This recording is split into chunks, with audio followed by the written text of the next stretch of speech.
They broke the lock, and they took me and my neighbor out. But my kid brother couldn't sleep.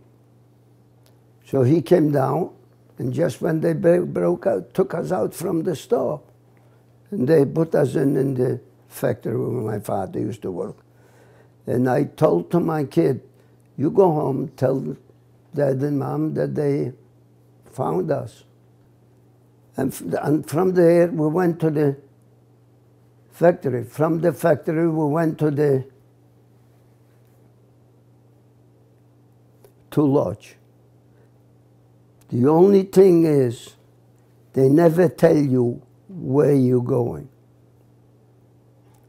So when we came into Lodz, and I said to the guys, I hope we don't see it anymore in our life.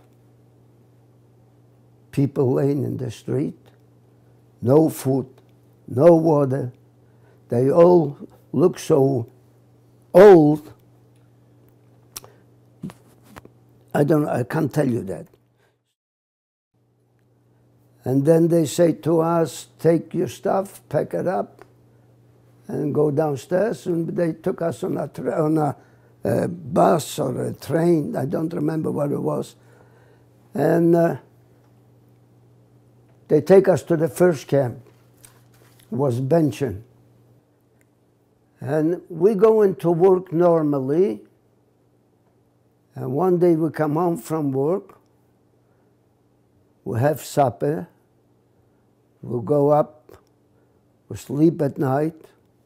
In the morning we come down. They got a gallows hung with 5 ropes and hang 5 people.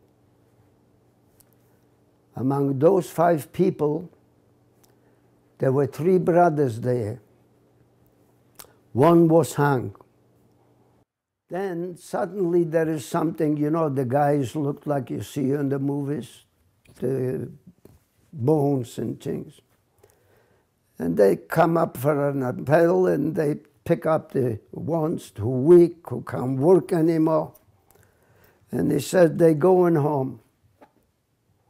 So I says to the tailor, I want to go home too. But the thing is, nobody knew about it. They didn't think of it. I says, that train is not going home to Pabianice. Because in 1942, when I was already a year in the camp, in May 1942,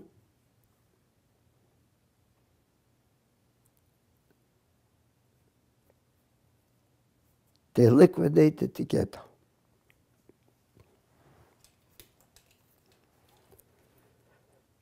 My father, my mother, my sisters, and my brother. Also, we had 2 nieces and a brother-in-law. They took him to Auschwitz. My 2 sisters and my kid brother, they took to Lodz. Because my sister was a tailor, my brother was a tailor, and that's what they did. They took the parents away from them, and they put them in to Auschwitz, which was the closest gas chamber. The older people, they sent them right away to Auschwitz. Yeah. They didn't bother with the things. In 1943,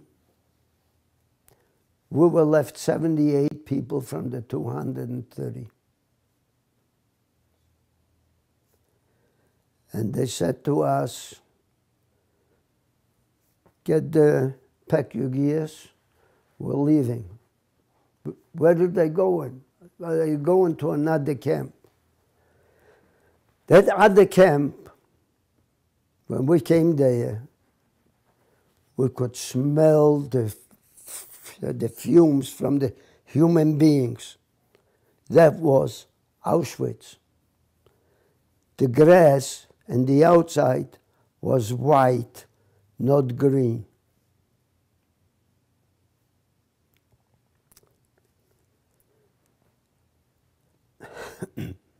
Now, coming to Auschwitz, they don't know what to do with us.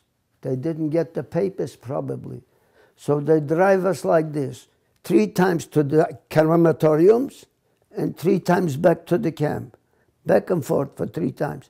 Finally, they said to the get undressed, where the ovens were, with the thing, get undressed and get in, take a shower. And we take a shower, so we come out. We're not going to the gas chambers. We're capable of working. They shaved our heads, shaved whatever we got hair.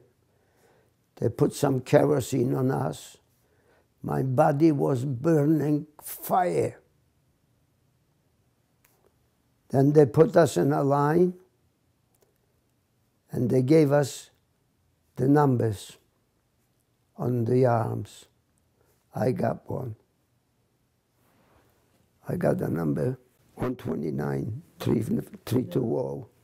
159. 159. And all of a sudden, they're saying we are not going to work. They pulled us on a train, packed in like cattle.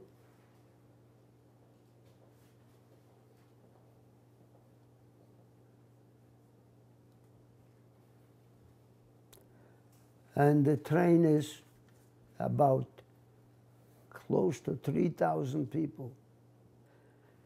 While on that trip, we were liberated. Well, since we find out this is the Americans, we open up the doors, and we're running out. A friend of mine ran before me, and he got shot from the Americans because they didn't know who it is. Wow.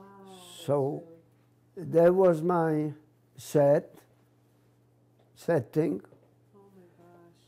and also my happy thing. Lost a friend and was liberated.